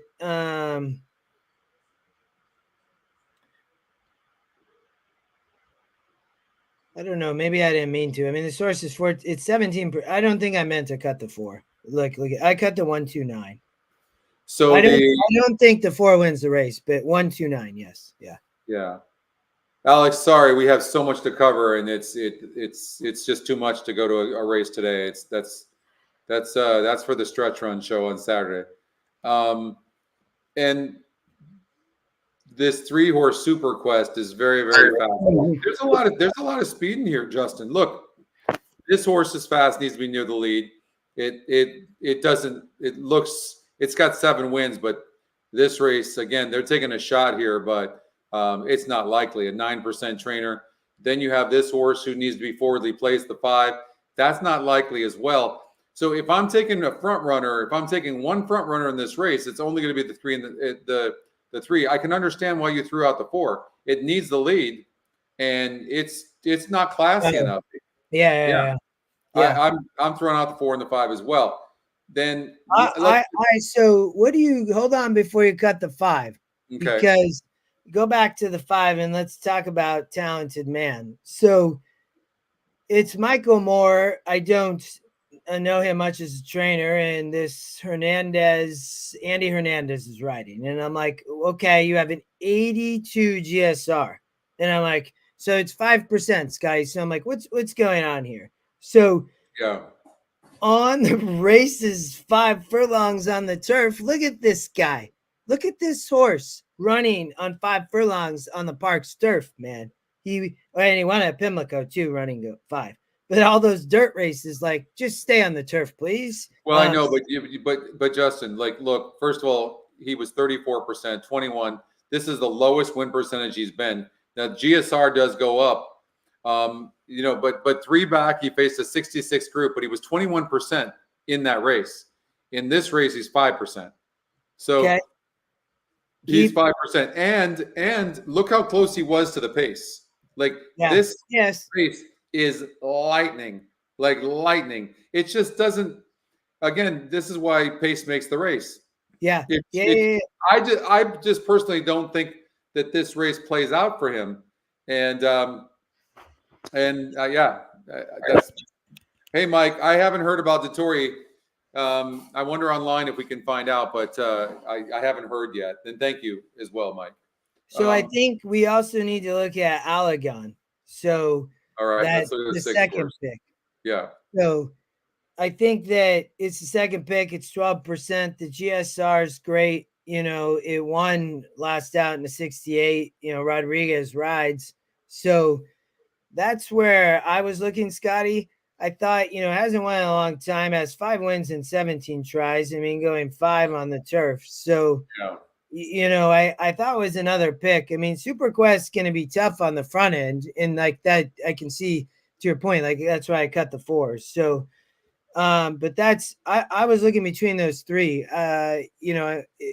the 3, 6, I do think the 5, man, I think that I understand your comment, but those are the 3 horses that I was looking at was the 3, 6, and 5. But I put the 6 on top. I think that maybe the 3 stops. I mean, in the 6 being able to, is getting easier, Scotty. Like this is easier. Has been racing at New York. Allred drops in, and this horse been in New York at Colonial. Like, I think we'll just get a really good pace setup. And one last out. So, and one at Parx, right? So that's where I landed. But I think the 3, is a player, but I tried to beat with the 6. I think the 3 is facing easier here. Look at the 10 horse. So 2 back against the 60 group, right? This horse, like it went gate to wire and then faced the 68 group and lost by, so going from 60 to 68. And the 6 horse, he faced the 6 horse. Look who beat him. The 6 horse actually won that race. So I like, how is this horse 26%? Moving up such in class like that? I think maybe the race wasn't all that strong. And then when you look at the 6 horse, look at its past performances. Like it's 3rd, 5th, 3rd. It gets up and wins 1 race, and now it's dropping in win percentage. So the point is that the 10's really, it's just okay. It's the 6 looks just okay. This horse looks cheap. Like the 8 horse, this is the other horse. Like to me, it's 7-1 the E morning line. I don't know why, but this is the other horse. 6 wins, $530,000. So for me, it's for me. I'd say the 6 and I'd say so even, and then we can move on. I say the 6 and 8 are very similar from that perspective. Then but I even though I land on the 6, but so are you putting the 3 on top? 3, 8. I like 3 over 8. Yeah. Yep. Right. All right. Let's go to race number 11. All right. Let's run the race. The Gallant Bob.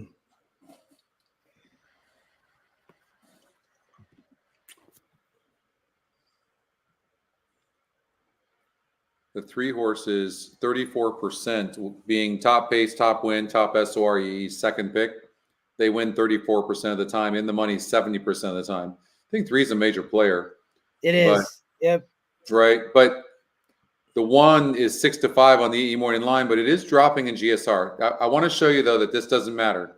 In this situation, even though it's dropping, it's right there in GSR. So you want to be careful about that. Like, I will say this, if you bet against these surge indicators going down, you're going to win more often than you're going to lose.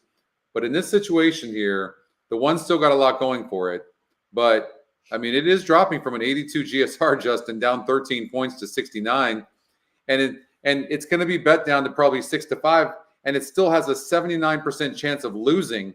I think you're just looking at a wide open race here that can be won by anybody. That's what I think. I'll narrow. So then let's figure out if I thought this was between the 1, the 3, and the 6. That's how I looked at this race. I thought, this is, 3-year-olds, they're all players, but the 3, Bucciarino, I love the name. I'd be curious how they came up with it. 1 of 72 last out. This horse is bred well and won easy on the lead. I mean, raced in an 80 at Monmouth Park, right? And ran 3rd in a 4-horse field, but I mean, showed up and then didn't win when it didn't get the lead. So it has shown the ability, though, to rate like the 3. But I think that in this race, the horse can be on the lead. It might be too fast, Scotty. You know, the three. yes, But yes. okay, only one thing you said that's not true. This horse has not shown the ability to rate. This is not rating. I mean, this horse faced a much easier group. First of all, it was the huge favorite, and it was basically on the lead at the second call. The first call, you don't want to give credit for. It was a half a length. That's fine. Okay. Yeah. Right. So I don't. I'm just saying this is a contender, no doubt. But I don't think this horse can rate.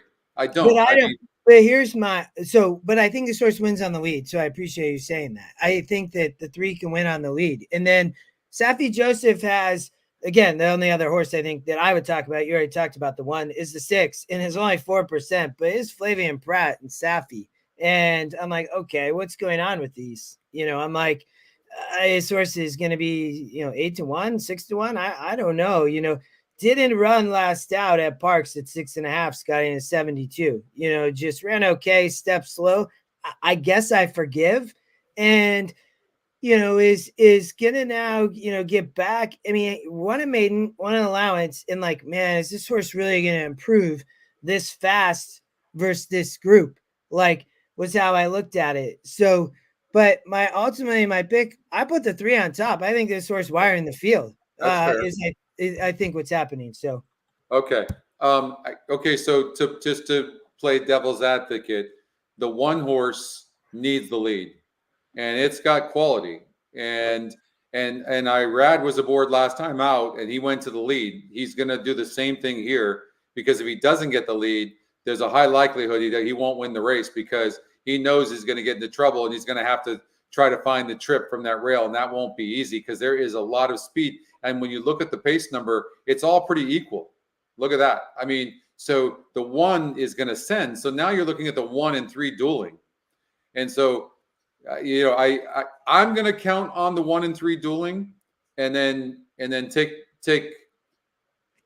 let's just say I throw out the 1 and the 3, and then I look at the race simulator, and in the 7 horse who's dropping in GSR has really good form, dropping in win percentage and GSR. I normally don't like horses like this. Mike Smith is aboard. That's why I think you could see a price here. But so here's the thing. So here, getting back, I just want to make a case for the 3. So don't get rid of the 3 too fast. No, I was just doing it for purposes of seeing the race simulator. Yeah. So it's coming from the toughest SORs, Scotty. So it's coming from the toughest races. And so you'd say, okay, well, you're got to win on the lead, and there's all this speed, but this horse has speed. I hope Lascano get this horse, out of the gate, and be gone with it. Like, but so, I mean, his horse is just classier than these. Like, no, you're on the horse to beat. There's no doubt about. I think the 3 should be favored over the 1. That's what I think. But that being said, I'm only like, the 1 has to go get the lead. And in the 3 horses, best race is on the lead as well. I'm just saying something. Well, maybe one of them clears. Then give me the one that clears. If I knew what that answer was, yeah. I'm just trying to say, like, if they did duel and a horse was to come from behind, who would it be? And the race simulator is not really being all that clear about that. Like, maybe look at the top SOR horses. They're also both the 1 and the 3. What about the 5 horse? The 5 horse is 18% to win. Reed is 25% first race off a layoff and only 7%. So they usually fire first time out. So for me, I wouldn't like a horse like the 5. I don't like that stat. So now you're going, okay, if the 1 or 3 doesn't win, you're looking at a price. I don't like the 7 horse dropping in GSR so much, 12 points in GSR. I don't prefer that. But and this horse also looks like the type of horse that needs to be near the lead. Can it rate? I don't know. Something tells me maybe from this post position that maybe this horse can rate some. The simulator does have this horse. No, see, it has it up front too. So look, if we're only taking horses that can close, we're only looking at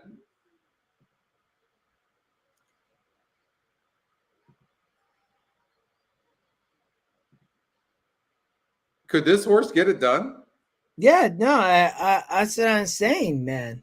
Like the 6 is totally a player, dude. Like Flavian Pratt and Safi might drop in here and win the race. Like I play a 3-6 exacta and just try to beat the one and say bye, I rad. Like, but so the 6, yes, Scotty. If I was, I'm not sure if I could single the 3. I might like, but I think the 6, yes, that would be my other pick. Flavian Pratt said it's only 4%. Like, so if to your perspective, if you're playing a horse off the pace, this is my horse, like Flavian Pratt. I mean, for sure. Yeah. Look, this is an interesting horse as well, too, the 8, and I'll show you why. First of all, Machado is a really good jockey. I really like Machado, and I like him on horses coming from behind. And when you look at this race, look, this horse went 8 furlongs. It didn't like any part of that. It wants to go 6 furlongs. Like, that's what it wants. It had the rail last time out as well and still almost won that race. And look at, it's faced 70 groups here. It faced a 70 group here and won by 8 lengths. This 8 horse is no joke either. All right, where are you landing? Because we're going to move on to race 12. It's I think I'm glad that you got back to the 6. I think that's that horse at 4% dangerous. Like so, but I was I was 3-6 to beat the 1. Like that's my pick. So all right, 3-6, and I'm going to take a chance with the 6 horse. I'm going to say 6-8. All right. All right. I like it. Those are some. I like using your 8 too. So that'll be a good vertical race. All right, race 12. Here we go. Well, I'm not. I think she nearly won the last race. I'm not betting against her, man. I mean, it was impressive, Scotty. So for her to run like that in the Travers, like, I mean, I guess she lost. And, I don't think it impacted her.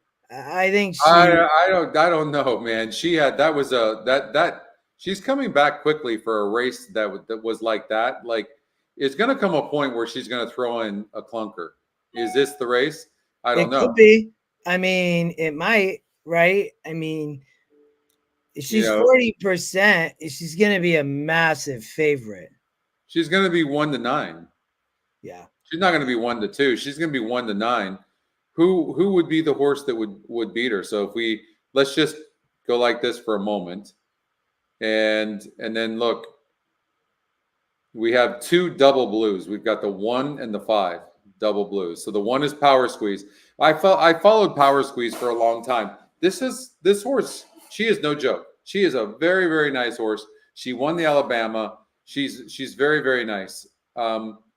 She was 51%. She won here. 26%. She won here. I will tell you, she just freaking shows up every single time, Justin. Every time. Yeah.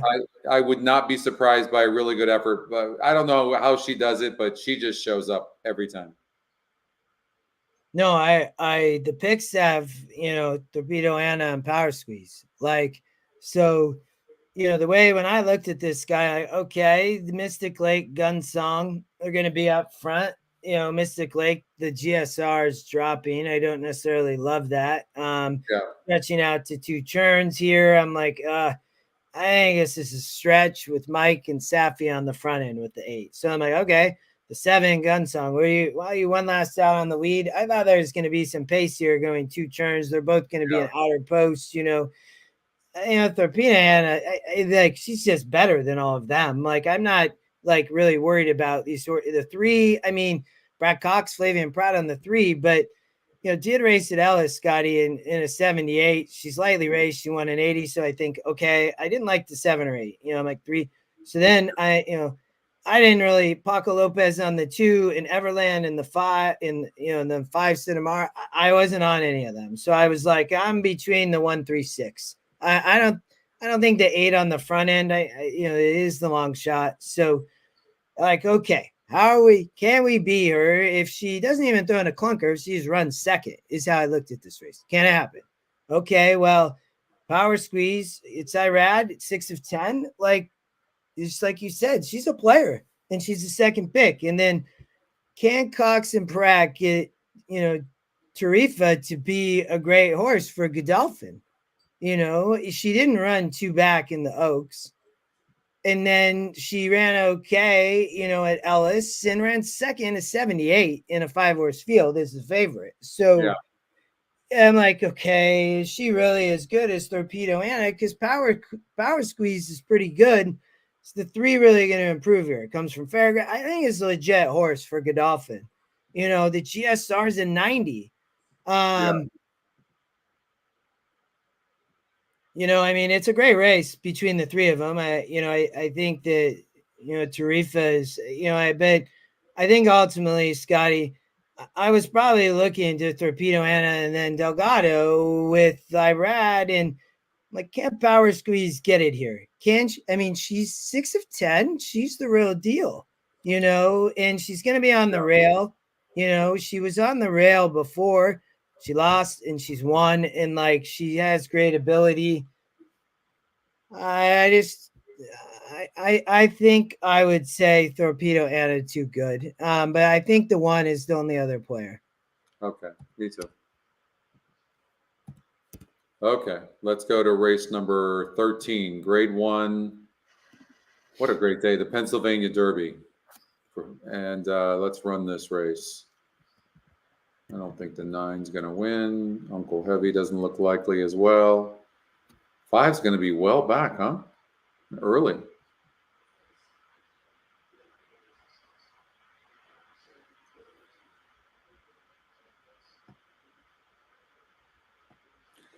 It's interesting. You know, this is a tough race because, look, the EE morning line on the 7 is 9-2, but yet it's the top pick and it's the top win percentage, but it's 9-2. The EE morning line on the 5 horse is 2-1, but yet it's not even in the top 3 and 13%. So that tells me right there, there's just some you know, mixed emotions. But the 5 horse Protective just broke its maiden, and it was 71% to do that. I think because of the connections, this horse is going to get bet, but I don't think I could choose this horse at all. But I'm also thrown off. I'm also thrown off by the 9-2 on the 7 horse. Yeah, I mean, the morning lines were kind of all over, Scotty. I thought that it's definitely was different than some of the other races. So, you know, you have Unmatched Wisdom, which was like 4-1, and it's going to show some amount of speed. You know, it has the 7 just wiring the field. Yeah. Right. You know, Dragoon Guard. I mean, so, you know, I didn't really love. I'm not playing the 7 for sure. Like, but the morning line's really all over the place.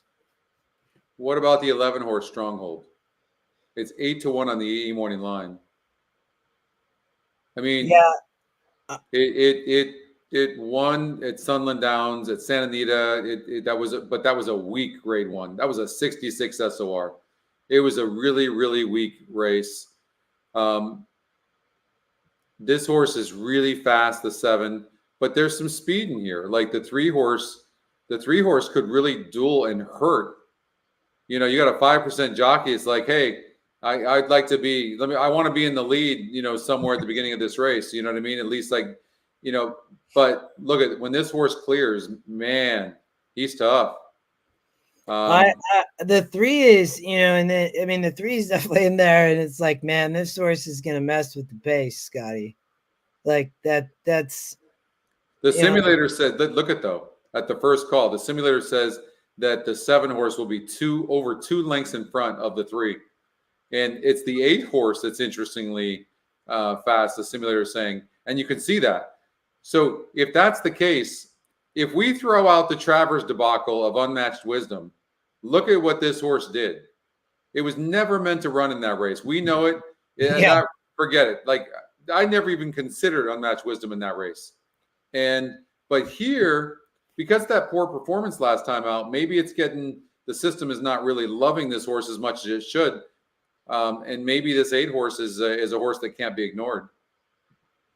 Yeah, that's why I like the price at 4-1 too, Scotty. I Yeah. mean, I think versus this group, like I just think that Lonesome Boy gonna mess with Dragon Guard and it's not gonna be good, But I mean, I think then the other horse you have Seize the Gray, right? So I love it, Crypto Light. It's coach, like, I mean, won the Preakness, right? Is the you're gonna continue, I mean, hasn't really run coming out of those. So I think that was the question mark. I don't, if people like Seize the Gray, I can see it at 4-1, 5-1, Scotty. Like, you know, I think Stronghold is. I was surprised on the morning line, Scotty. 8-1. I mean, it's Frazu comes out of the Derby, right? Ran second over at Indiana Graham, but was in obviously the Kentucky Derby, and then the only other, I think we talked about the 5, the long shot, right? So Maselli, Jose Ortiz, who he rides here. I was like, wow, that's kind of interesting. I'm like, at a long shot, I guess you kind of like getting a Jose out a long shot at least, like so. I didn't, a question mark underneath, but I actually was on the 8, Unmatched Wisdom. I think too, I think I like the morning line. I think it's 11%. Like, it's a bit of a tough race though for me, to be honest, Scotty. Like, I could have went like a lot of different ways on different horses. So, like, if I was playing a pick 5, I'd probably use multiple, but I would land on Unmatched Wisdom on top. Yeah. What about timeout? Seven. Yeah, I mean, just really like that's what's happening. Joel gonna win on this horse. Oh man, I mean, Belmont. I mean, kudos to him. I'm just like, I mean, 1-62 hasn't really. I mean, it didn't win that last race, Scotty.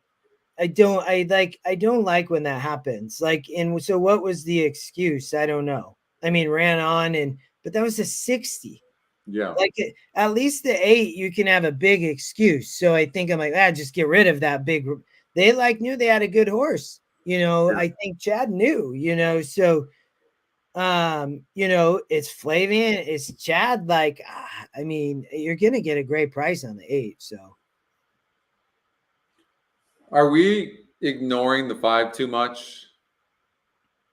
I mean, maybe. I mean, I think that if it's just not a great group and at 13%, this is the horse that's on the improve for 3-year-olds. I mean, she won the Dam. The Dam won $1.5 million in 16 races, all in the dirt. So she's, maybe there's more to this horse than we realize. I mean, so what took her so long to get there, right? And they've been putting her. Look, they put her in the wood. At 38-1, she lost by 3 3/4 lengths. Oh yeah. In the Peter Pan, she got third by 2. Then she was in the Belmont Stakes. They probably liked her chance of going longer, and she only lost by 9 3/4 lengths. That wasn't a bad effort. This is the one that was just really troubling. And then she drops in for a maiden race and loses, and then comes back in a maiden race against even easier at 71% and wins, but was losing ground. Well, that's ground. Like, how is she 2-1?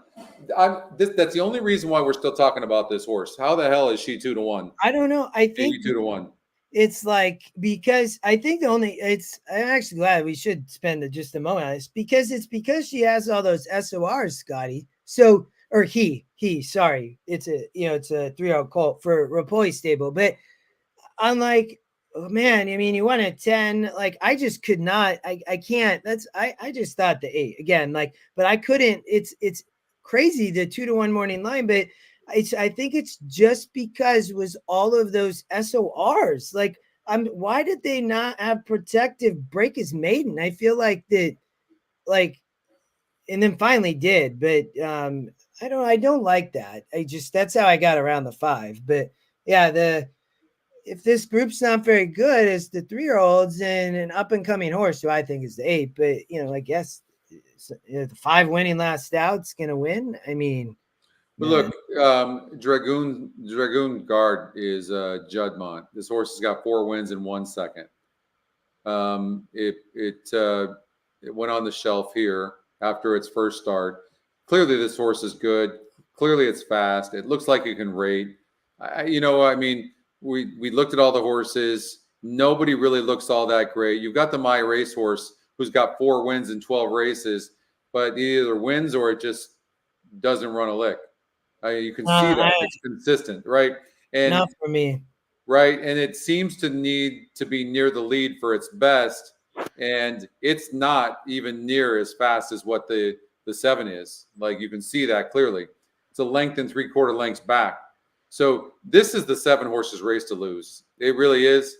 I think Unmatched Wisdom is going to run a much better race, and maybe a horse like Protected might get up for 3rd or 4th or something like that. But I'm going to stick with the top pick, and I'm going to say 7. All right, one more race to go. Race 14 is a non-graded stakes race to wrap up the Parx card. And I do have a note on this horse. It's old. Broke Terrible was best. It's a very consistent horse who can rate as well. Super Chow. Let's see what happens here. Boom. We'll get rid of the 7, get rid of the 8, and we'll run that. There we go.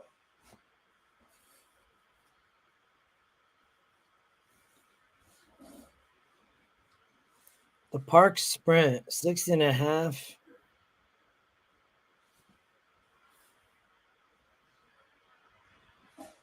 Four, no bueno. Get rid of that.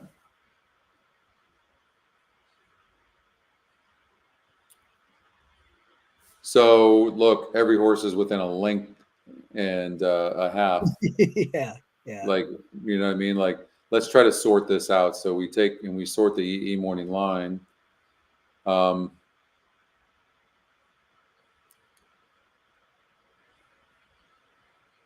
And let's look at the 6 horse Super Chow a little bit. So this horse rated. So it's not like this horse can't rate. It is off a layoff. Delgado's 23% off a layoff. Irad is aboard. This horse has 9 wins. Actually been in the money in 18 of 20 races. Like, that's pretty amazing. For $790,000, I imagine it's got to be one of Delgado's nice horses. And Lord Nelson, the sire, was a late running sprinter as well, if I remember correctly, for Baffert.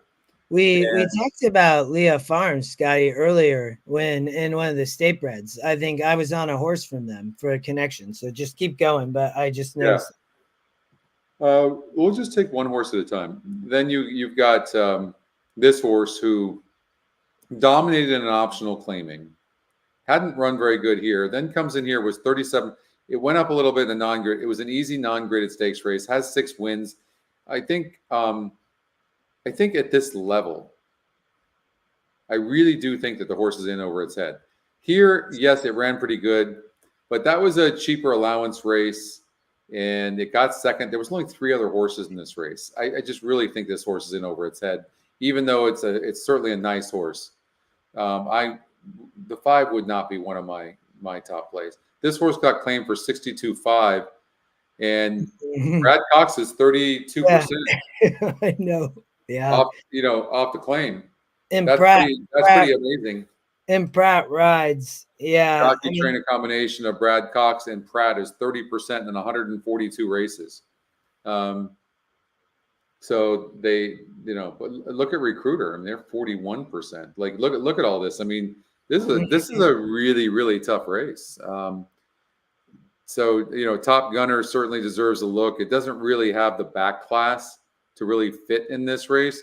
So even though I think this horse is going to, come out doing okay, it does draw wide, and it's not really that fast. Plus, if you sort this, look,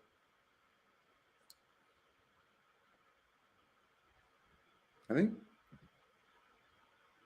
the 6 is the class. What about the 10 horse here? Let's talk about the 10 horse. So this horse dropped was the big favorite last time out at 59%. And like, it's weird for Reed to do this, right? Because he's such a good trainer. But why are you the big favorite in this non-graded stakes race, state bred for that matter? Yeah. And now you're coming in an open company.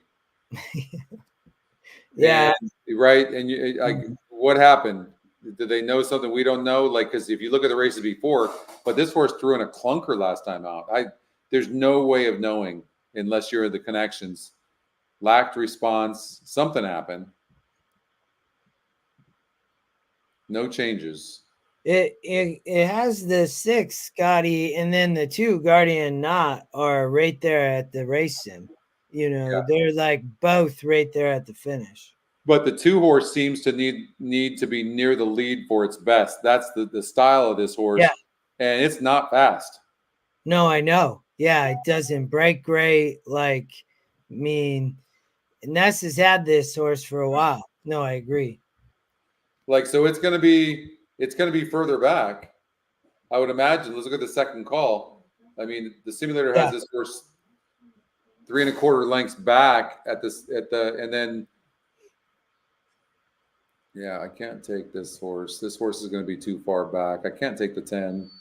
I really don't love the 2 horse either, although it's got this horse finishing and it's going to save ground. I think the winner comes here after we've talked. Special bet, 15% takeout, Pennsylvania pick 4, minimum 50 cents. Oh, they have. Yeah, Prescott Downs. Yeah, they have some stakes there too. Yeah. Where are you landing? I probably I probably land on Super Chow, Scotty, to be honest. I think that might just be better than these. I wonder what's going on with the 11 with Cox and Pratt. Like, so I'd probably say 6-11-2 for me would be how I'd look at this race. Let's see. So first call, it looks like the 6 is going to have the lead. And, 2's closing. I mean, you can see there's just a wall of them here. But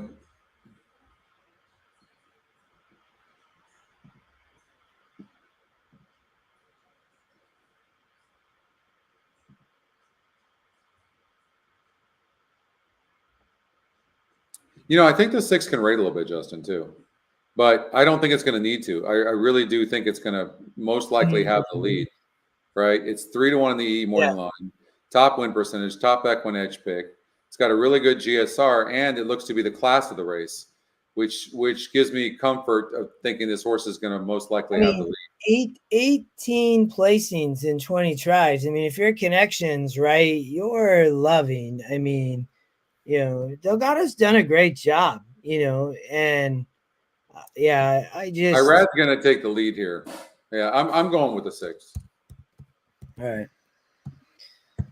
You? Yeah, same.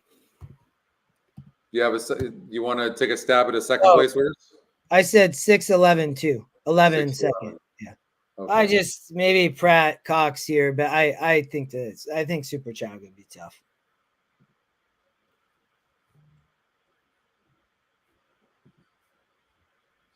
All right, I think that's the last one.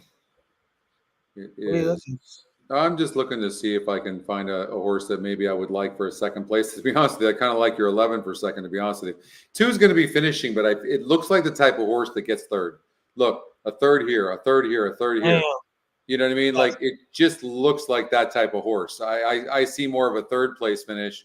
The 3 horse seems to need to be on the lead for its best, and there's some speed in here. And the 11 is going to sit a nice trip on the outside. I'm with you, actually. I think 6-11. All right. Well, we did it. Fun. Yeah, that wasn't too painful. Thanks, everybody. Right at 2 hours. That was good. Thanks to Chris as well. And then don't forget, you guys, we've got me and David Harrison tomorrow at noon Eastern time. We've got the Road to the NHC, where we talk about how to help you qualify for the NHC in Vegas in March. It's going to be a lot of fun. We've already had like 4 or 5 people qualify for the NHC. We cover all the races in not only the qualifier, but also the feeder that's only $18. So it's going to be a lot of fun. Appreciate all of you that joined in on the chat. Justin, thank you. Thank you, Chris. And we will see you tomorrow at noon. Thank you.